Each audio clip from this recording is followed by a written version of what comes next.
Hello students, नमस्कार। Education channel में मैं आप सभी का स्वागत करता हूं। मैं डॉक्टर संतोष कुमार दुबे। आज की कंटेंट के संदर्भ में बात करने से पहले सभी से रिक्वेस्ट करता हूं कि आप इस चैनल को सब्सक्राइब करें और बेल आइकन को दबा दें। तो चलिए, आज का प्रकरण है noun. Noun, that is the very first part of speech. As per the request of students, I prepared this video which is about the noun। जैसा कि पीपीटी में आप देख रहे हैं, noun is a word that names a person, place, thing, idea, or event, and it is one of the most fundamental parts of speech in the English language, and it serves as the subject or object in a sentence। PPT में लिखी गई definition के अनुसार ये express होता है कि noun जो होता है किसी व्यक्ति, किसी स्थान, किसी वस्तु, किसी विचार या किसी घटना को नाम प्रदान करता है। यानी किसी व्यक्ति का नाम नाउन होता है, किसी स्थान का नाम नाउन होता है, किसी वस्तु का नाम नाउन होता है, कोई विचार, कोई आइडिया, कोई इवेंट्स, घटना, ये सारी चीजें नाउन होती हैं। अर्थात नाउन का मतलब किसी भी तथ्य का नाम नाउन कहा जाता है। सिंपली हम पढ़ते हैं किताबों में, noun is the name of person, place और things. Name of person, place और थिंग्स। नेम का मतलब नाम, किसी भी व्यक्ति का, किसी भी वस्तु का, किसी भी स्थान का, किसी विचार का। Everything means the duty of noun, और noun is the name. You can call noun as the name. आप नाउन को नाम कह सकते हैं कि किसी का नाम ही नाउन होता है। This is one of the most fundamental part of speech. Parts of speech का पहला पार्ट है स्पीच मीन्स, यू कैन से द सेंटेंस। वाक्य, कोई भी वाक्य होता है। वाक्य जो होता है वह स्पीच में, वाक्य में बहुत तरह के तथ्य होते हैं। यानी कि जो वाक्य है, that is the sentence is made of the words. Sentence is the, you can से, group of the words, meaningful words. जैसा कि हम पढ़ते हैं कि वाक्य जो होता है वह सार्थक शब्दों का समूह होता है। वो सार्थक शब्द क्या होते हैं? वो सार्थक शब्द जो होते हैं वही विभिन्न प्रकार के पार्ट्स ऑफ स्पीच होते हैं। उसमें नाउन होता है, प्रोनाउन होता है, एडजेक्टिव होता है, वर्ब होता है, प्रीपोजिशन होता है, कंजक्शन होता है, इंटरजेक्शन होता है, आर्टिकल्स होते हैं। सारी चीजें मिलाकर वाक्य बनते हैं। इसमें से सबसे पहला जो फॉरमोस्ट महत्वपूर्ण होता है वो नाउन होता है। तो नाउन की तो ये एक जनरल परिभाषा है। हम 5 प्रकार के नाउन का अध्ययन करते हैं, जैसा कि आप पीपीटी में देख रहे हैं। प्रॉपर नाउन यानी व्यक्तिवाचक संज्ञा, कॉमन नाउन यानी जातिवाचक संज्ञा, कलेक्टिव नाउन यानी समूहवाचक संज्ञा, मैटेरियल नाउन यानी द्रव्यवाचक संज्ञा, ऑब्स्ट्रक्ट नाउन यानी भाववाचक संज्ञा। प्रॉपर नाउन और कॉमन नाउन को, जैसा कि आप देख रहे हैं, कि इनको काउंटेबल नाउन कहा जाता है। काउंटेबल नाउन का मतलब ऐसा नाउन जिसको गणना किया जा सके, जिसकी गणना की जा सके, जिसको गिना जा सके, जो संख्या में व्यक्त किया जा सके, जिसकी संख्या हो। और दो नाउन लास्ट के जो है, मटेरियल नाउन और ऑब्स्ट्रक्ट नाउन, ये अनकाउंटेबल होता है, यानी इनकी गणना नहीं की जा सकती। ये गणना में नहीं आते हैं, यानी संख्या में इनको नहीं बताया जा सकता। तो ये जो 5 प्रकार के नाउन है, खासतौर से proper noun, common noun, collective noun, material noun, abstract noun, इन 5 प्रकार के नाउन को एक को छोड़ दीजिए, अगर तीसरा वाला कलेक्टिव नाउन, तो पहला और दूसरा यानी प्रॉपर नाउन और कॉमन नाउन को काउंटेबल नाउन कहा जाता है, और लास्ट, फोर्थ एंड फिफ्थ, चौथा और पांचवें को अनकाउंटेबल नाउन, यानी इनकी गणना नहीं की जा सकती है। ये 2 प्रकार के नाउन में विभाजित किया जाता है। अब चलिए, इसके बाद अगली पीपीटी में हम एक एक नाउन की अलग अलग से व्याख्या करेंगे। हाँ, पहला proper noun.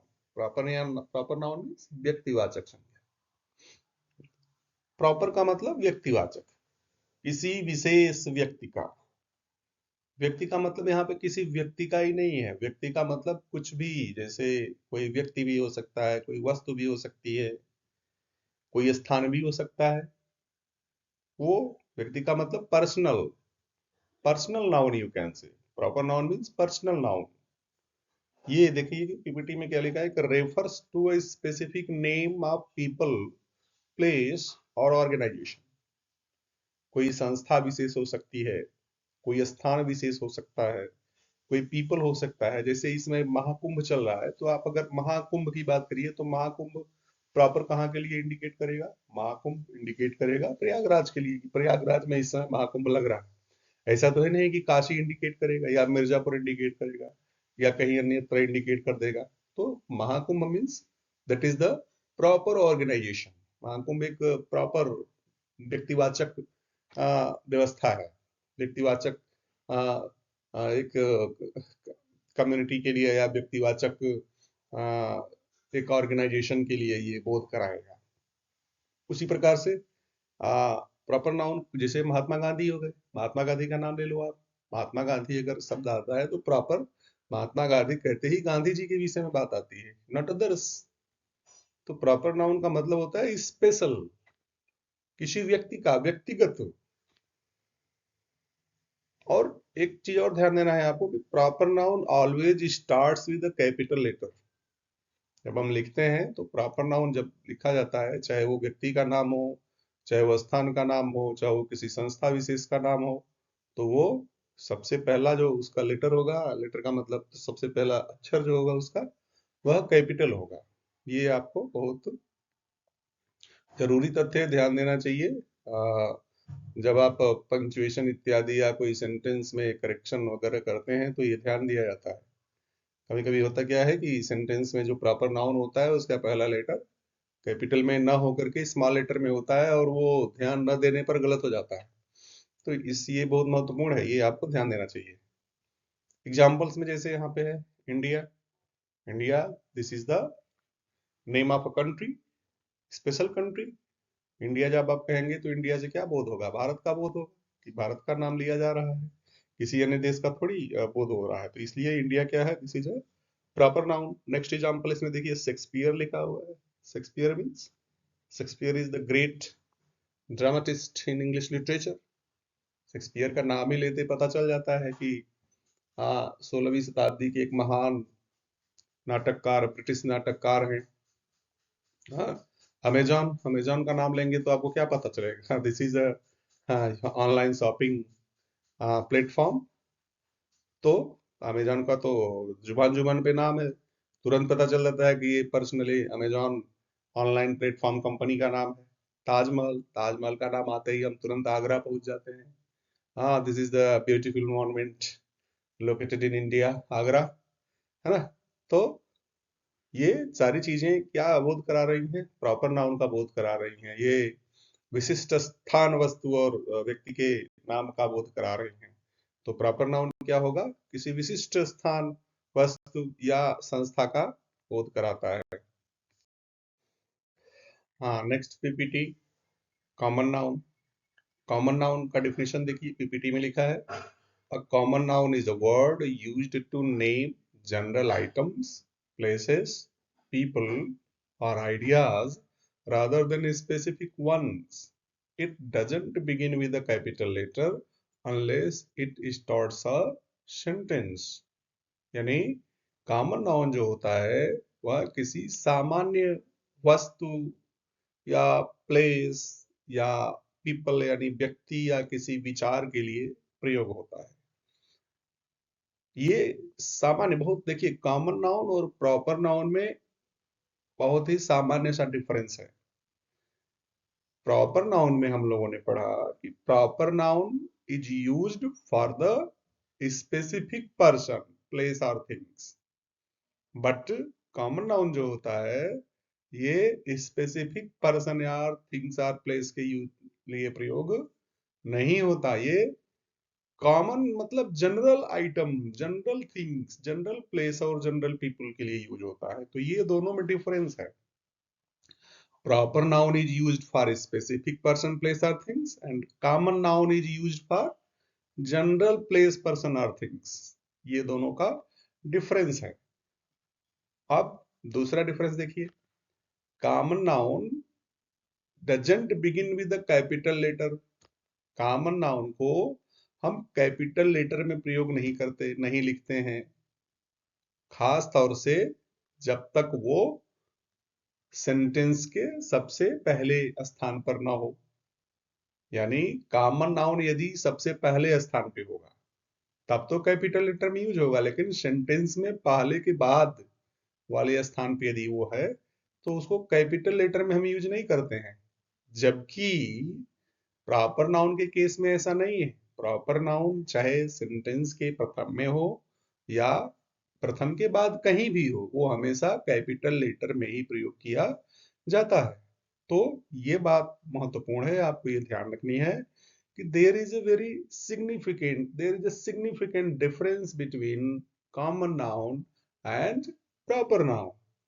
Common noun is used for general place, person and things, and proper noun is used for specific person, place or things. Common noun begin with the common noun doesn't begin with the capital letter unless it starts a sentence. Common noun को हम capital letter में प्रयोग नहीं करते हैं, खास तौर से सेंटेंस के मध्य में, अर्थात पहले जब वो आएगा, सेंटेंस का प्रारंभ करेगा, तब तो कैपिटल लेटर में हो सकता है, लेकिन पहले के बाद कहीं भी वो रहेगा तो वो स्मॉल लेटर में ही प्रयोग किया जाएगा। जबकि in the proper noun it is used in capital letter, either it starts a sentence और it is placed within anywhere of the sentence. ठीक है, ये आपको ध्यान देना है डिफरेंस। एग्जाम्पल्स में आते हैं, जैसा कि पर्सन की बात आई, हम लोग बात किए कि common noun is a name of general place, person और थिंग्स। तो पर्सन के लिए देखिए एग्जाम्पल में लिखा हुआ है, पर्सन में teacher, doctor and lawyer. Teacher क्या है? कॉमन नाउन है, कोई भी हो सकता है टीचर, मेल फीमेल, किसी का नाम तो है नहीं, कोई स्पेशल व्यक्ति तो है नहीं। Teacher is representing a teacher community. Teacher शब्द जो है पूरे कम्युनिटी को इंडिकेट कर रहा है, कोई विशेष व्यक्ति नहीं है उसमें, कॉमन है सब। डॉक्टर, लॉयर, ये सब कॉमन है, यानी कि लॉयर में पूरी कम्युनिटी है, डॉक्टर में पूरी डॉक्टर कम्युनिटी है, टीचर में पूरी टीचर कम्युनिटी है, कोई स्पेशल व्यक्ति नहीं है। वो चाहे स्पेशल हो चाहे जनरल हो, कोई भी हो, सब उसमें इंक्लूड है। इसी तरह से प्लेस में आइए, प्लेस में क्या है? स्कूल हो गया, सिटी हो गया, पार्क हो गया। स्कूल, सिटी, पार्क, ये क्या इंडिकेट कर रहे हैं? कॉमन वर्ड है, क्योंकि इसमें किसी स्कूल, स्पेशल स्कूल का नाम नहीं है, किसी स्पेशल शहर का नाम नहीं है, किसी स्पेशल पार्क का नाम नहीं है। एवरीथिंग इज द प्लेस, सब कुछ इसमें प्लेस है, लेकिन कोई भी प्लेस स्पेशल नहीं है, सारे प्लेस कॉमन है।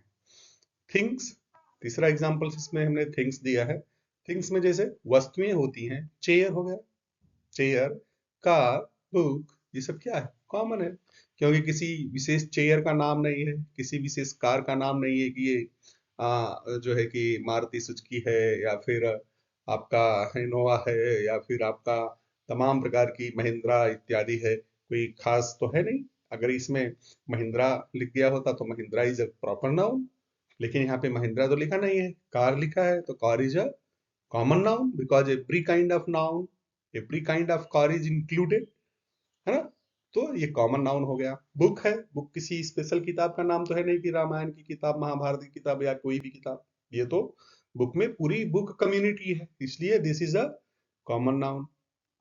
इसी तरह से आइडियाज होते हैं, विचार। विचार में जैसे हैप्पीनेस, ऑनेस्टी, लव, फियर, ये क्या है? ये सब विचार है। लव, लव है, लव कोई स्पेशल लव तो है नहीं कि there is the special story of love, कोई विशेष स्टोरी तो है नहीं।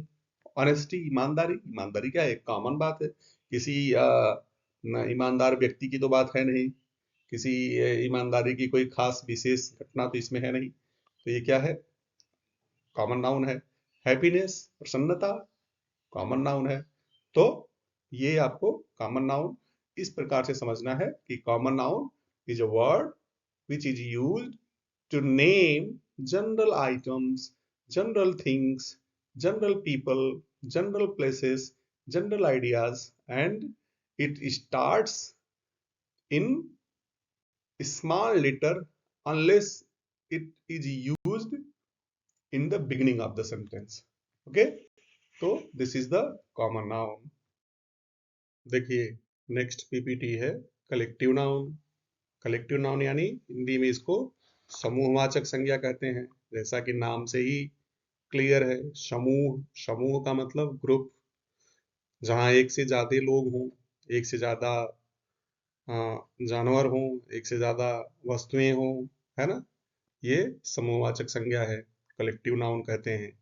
अब इसका डिफिनेशन देखिए, डिफिनेशन है a collective noun is a word used to describe a group of people, animals or things as a single unit, as a single unit, यानी कलेक्टिव नाउन उन शब्दों को कहते हैं जिनसे किसी व्यक्ति, जानवर या वस्तुओं के समूह का बोध होता हो, और सिर्फ समूह का बोध नहीं बल्कि उस समूह से किसी एक यूनिट का बोध होता हो, है ना, यानी दिस इज ग्रुप। ग्रुप का मतलब होता है कि किसी यूनिट विशेष, किसी इकाई विशेष का भी बोध होता हो।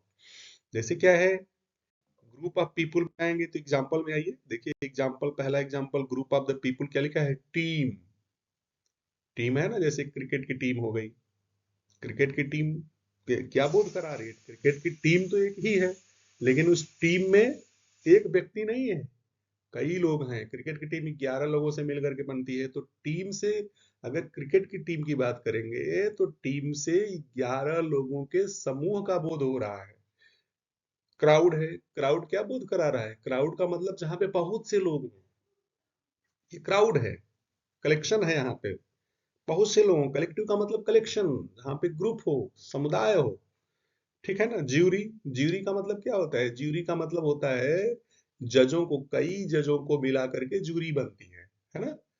कई जज, जैसे आप सुप्रीम कोर्ट में देखिए कब होता है कि बड़ी बेंच में चला गया, बड़ी बेंच का मतलब क्या होता है, जहाँ पे 5 से लेकर के 7 जज एक साथ बैठते हैं, वो जूरी कही जाती है ना। कमेटी हो गया, कमेटी का मतलब क्या है, कई लोगों को, कई, एक कमेटी में कई मेंबर्स होते हैं, और वो कमेटी क्या होती है, एक इकाई होती है, उस एक इकाई में कई मेंबर होते हैं जिसको कमेटी कहा जाता है। यानी कई मेंबर का मतलब क्या हो गया कि कई लोग हैं, सदस्य हैं, उसके ग्रुप में कई लोग आ गए, एक से ज्यादा लोग आ गए, तो एक इकाई का बोध हो रहा है, लेकिन उस इकाई में लोगों का समुदाय है, कई लोग हैं।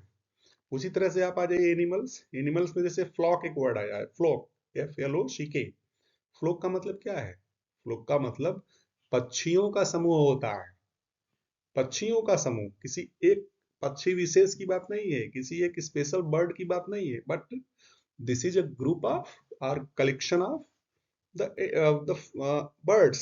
तो फ्लॉक का यूज कर रहा है, फ्लॉक का जो यूज है वो कलेक्टिव नाउन के लिए है।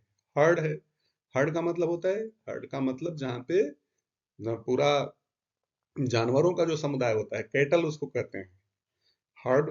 कैटल का मतलब तो समुदाय हो गया, है ना, जानवरों का समुदाय। हर्ड क्या, एक बड़ा समुदाय हो गया जिसमें बहुत से जानवर होते हैं, है ना। वैसे पैक है, पैक, पैक किसको कहते हैं, वॉल्फ, वॉल्फ भेड़िया होता है, WOLF।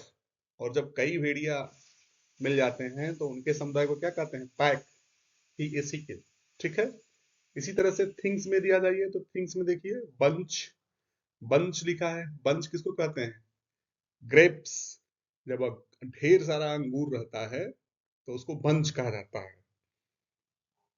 बॉकेट है, बॉकेट, BOUQUET, बॉकेट, बॉकेट मतलब फूलों का ग्रुप होता है, ढेर सारा फूलों का कलेक्शन होता है, ढेर सारा जब फूल हो जाते हैं तो उसको बॉकेट कहते हैं। फ्लीट है, फ्लीट किसको कहते हैं, शिप्स, पानी की जहाज, कई जहाजें जब हो जाती हैं तो उनके समुदाय को फ्लीट कहा जाता है। तो ये जो समूहवाचक संज्ञा है, कलेक्टिव नाउन है, कलेक्टिव नाउन क्या होता है? This is a word used to describe a group. Simple है, जिससे किसी ग्रुप का बोध हो, उससे क्या कहते हैं? कलेक्टिव नाउन कहते हैं। हाँ, नेक्स्ट पीपीटी में देखिए, मटेरियल नाउन है। मटेरियल का मतलब द्रव्य, और मटेरियल नाउन का मतलब द्रव्यवाचक संख्या।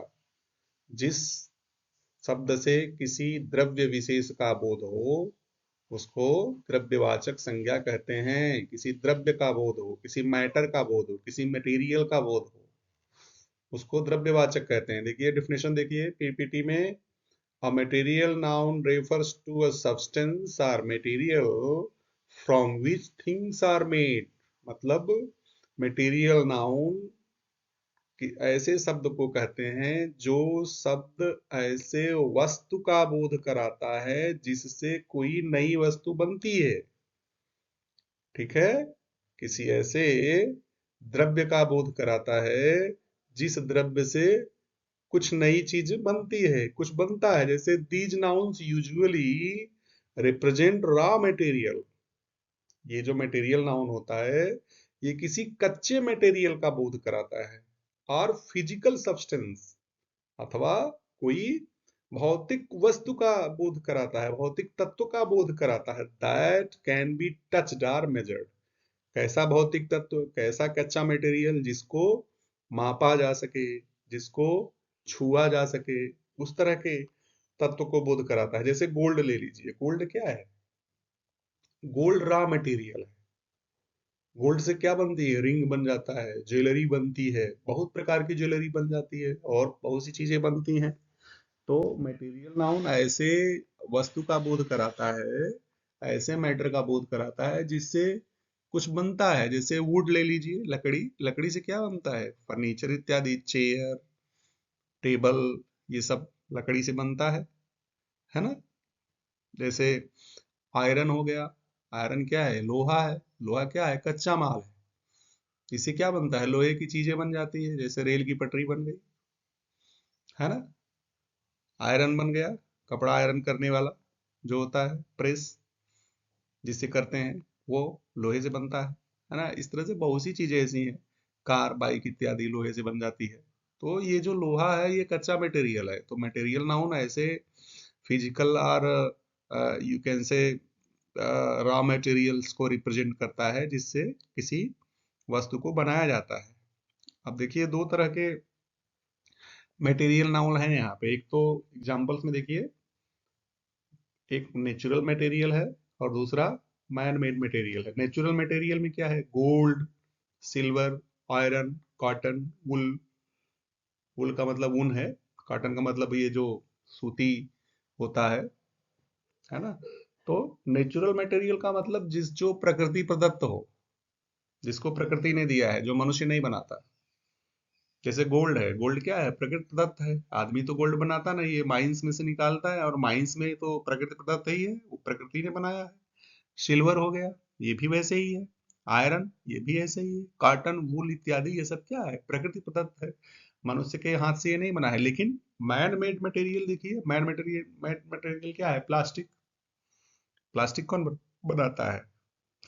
प्लास्टिक को मनुष्य बनाता है। कैसे बनाता है? रॉ मटेरियल से। रॉ मटेरियल को कलेक्ट किया, उसके बाद उसको प्लास्टिक में कन्वर्ट कर दिया। ग्लास है, ग्लास भी मैन मटेरियल है, मैन मेड मटेरियल है। ग्लास क्या होता है? शीशा। शीशा जो है डायरेक्ट खदान से नहीं निकलता है, माइन से नहीं निकलता है, या शीशा डायरेक्ट प्रकृति प्रदत्त नहीं है। शीशा प्रकृति के द्वारा प्रदान किए गए रॉ मटेरियल को कन्वर्ट करके बनाया जाता है। उसी तरह से पेपर है, पेपर का मतलब कागज। कागज भी उसी तरह से बनता है, तमाम पेड़ पौधों से जो नेचुरल रिसोर्सेस हैं, नेचुरल जो मटेरियल है, उससे कन्वर्ट होके बनाया जाता है। सीमेंट है, सीमेंट भी नेचुरल रिसोर्स से कन्वर्ट करके ही मनुष्य बनाता है। तो जो ये मटेरियल नाउन है, ये दो प्रकार का होता है, एक मैन मेड मटेरियल और एक नेचुरल मटेरियल। तो मुझे लग रहा है कि ये बात क्लियर हो गई होगी। मटेरियल नाउन, एक बार और देखते हैं डिफिनेशन को। Material noun refers to a substance. Substance का मतलब यहाँ पे तत्व से है, वस्तु से है, or material from which things are made, जिससे चीजें बनती हैं। These nouns usually represent raw materials, आमतौर पे इस तरह के जो नाउन होते हैं वो कच्चे मटेरियल का बोध कराते हैं, और physical substances that can be touched or measured, या ऐसे भौतिक वस्तुओं का बोध कराते हैं जिनका माप किया जा सकता है, जिनको छुआ जा सकता है, महसूस देखा जा सकता है, टच किया जा सकता है। जैसे गोल्ड, सिल्वर, आयरन, कॉटन, वूल, प्लास्टिक, ग्लास, पेपर, सीमेंट, सब क्या है? सब मेजरेबल है, सबको मापा जा सकता है, सबको छुआ जा सकता है ना? तो this is the material noun. Okay, next slide देखिए। ऑब्स्ट्रक्ट नाउन है। ऑब्स्ट्रक्ट नाउन को हिंदी में भाववाचक संज्ञा कहते हैं। इसकी डिफिनेशन देखते हैं। An abstract noun refers to ideas, qualities, states or concepts that cannot be seen, touched, or physically experienced. These nouns represent intangible things. अर्थात ऑब्स्ट्रक्ट नाउन या भाववाचक संज्ञा विचारों को, गुणों को, या स्टेटमेंट्स को, या ऐसे कोई कॉन्सेप्ट्स हों जिनको देखा नहीं जा सकता, या टच नहीं किया जा सकता, या फिजिकली यानी भौतिक रूप से एक्सपीरियंस नहीं किया जा सकता, उनको ऑब्स्ट्रक्ट नाउन कहते हैं। यानी कि ऑब्स्ट्रक्ट नाउन किसको रिप्रेजेंट करता है? किसी आइडिया को, किसी क्वालिटी को, किसी स्टेटमेंट को। और ये जो सारी चीजें हैं, आइडियाज, क्वालिटीज, स्टेटमेंट्स, इनको न तो छुआ जा सकता है, न तो देखा जा सकता है, न तो फिजिकली एक्सपीरियंस किया जा सकता है। ये सारी चीजें जो होती हैं, these nouns represent intangible things. ये इंटेंजिबल होती हैं। इंटेंजिबल का मतलब जिनको अनुभव किया जा सकता है लेकिन भौतिक रूप से नहीं। ये फीलिंग से होता है, फील किया जा सकता है इसको। इसमें क्वालिटीज होती है, गुणवत्ता को फील किया जा सकता है, गुणवत्ता को टच नहीं किया जा सकता, कॉन्सेप्ट को फील किया जा सकता है, समझा जा सकता है, अंडरस्टैंड किया जा सकता है, कंप्रीहेंड किया जा सकता है, लेकिन इसको छुआ नहीं जा सकता। स्टेटमेंट्स जो होता है, या फिर स्टेट्स का मतलब कोई अवस्था, स्टेज, जैसे चाइल्डहुड हुआ, फ्रेंडशिप हुआ, पॉवर्टी हुआ, ये सब चीजें इंटेंजिबल होती हैं। इनको छुआ नहीं जा सकता, बल्कि इनको देखा नहीं जा सकता, बल्कि महसूस किया जाता है। ये सारी चीजें इंटेंजिबल होती हैं, इनविजिबल होती हैं, अनसीन होती हैं। But these are experienced, mentally experienced. मानसिक रूप से इनका हम, बौद्धिक रूप से इनका हम वो करते हैं। तो ऑब्स्ट्रक्ट नाउन को एक बार फिर देखते हैं। इसका जो डेफिनेशन लिखा है पीपीटी में, an abstract noun refers to ideas, qualities, state or concepts that cannot be seen, touched or physically experienced. These nouns represent intangible things. चलिए एग्जाम्पल्स में चलते हैं। एग्जाम्पल्स देखिए, यहाँ पे 4 एग्जाम्पल लिखा गया है। पहला है फीलिंग्स। फीलिंग्स में क्या है? Happiness, anger, love, fear. ये चारों बातें जो है, ना तो इनको टच किया जा सकता है, ना तो इनको फिजिकली एक्सपीरियंस किया जा सकता है, बल्कि ये क्या होती हैं? इनटेंजिबल होती हैं। ये फीलिंग्स हैं, ये वैचारिक हैं, इनको हम महसूस कर सकते हैं। ये हमारी फीलिंग अंदर इंटरनल हैं। These are the subject of feelings, not the subject of physically touched. ठीक है? उसी तरह से क्वालिटी होती है। क्वालिटी क्या है? ऑनेस्टी। ऑनेस्टी मतलब ईमानदारी। ईमानदारी को छुआ तो जा नहीं सकता। ईमानदारी क्या होती है? व्यवहार में होती है। ब्रेवरी, बहादुरी। बहादुरी क्या होती है? व्यवहार में होती है, ये इंटरनल गुण है। काइंडनेस मतलब दयालुता, क्या है इसको? इंटरनल गुण है। इंटेलिजेंस, बुद्धि। बुद्धि क्या होती है? बुद्धि जो है, छुई तो जा नहीं सकती, देखी तो जा नहीं सकती, परंतु बुद्धि अपना काम करती है ना? तो ये क्या है? ऑब्स्ट्रक्ट नाउन है। कॉन्सेप्ट्स। कॉन्सेप्ट्स मतलब फ्रीडम। फ्रीडम क्या है? Freedom, this is a concept. Justice, न्याय। न्याय क्या है? This is also a concept. Democracy, लोकतंत्र, क्या है? कॉन्सेप्ट है। किसको कहते हैं? लोकतंत्र। सक्सेस, सफलता। सफलता क्या है? कॉन्सेप्ट है।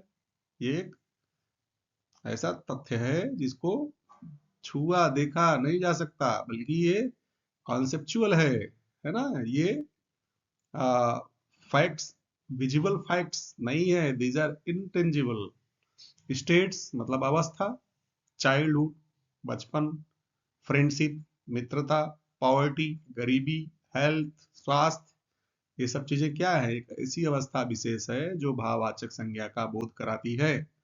ठीक है। तो ऑब्जेक्ट नाउन का मतलब हो गया कि भाववाचक संज्ञा हम उसको कहते हैं जिन शब्दों से भाव का बोध हो, और भाव दिखाई नहीं देता, भाव फिजिकली एक्सपीरियंस नहीं होता, भाव को टच नहीं किया जा सकता। ये सारी चीजें क्या होती हैं? ये सारी चीजें इंटेंजिबल होती हैं। तो ये आपका हो गया भाववाचक संज्ञा। तो मित्रों, ये आज का कंटेंट नाउन का रहा। नाउन को 5 भागों में हम लोगों ने पढ़ा। मुझे लग रहा है कि अब आपका कॉन्सेप्ट नाउन का क्लियर हो गया होगा। तो चलिए फिर हम नए कंटेंट के साथ आगे मिलते हैं। धन्यवाद।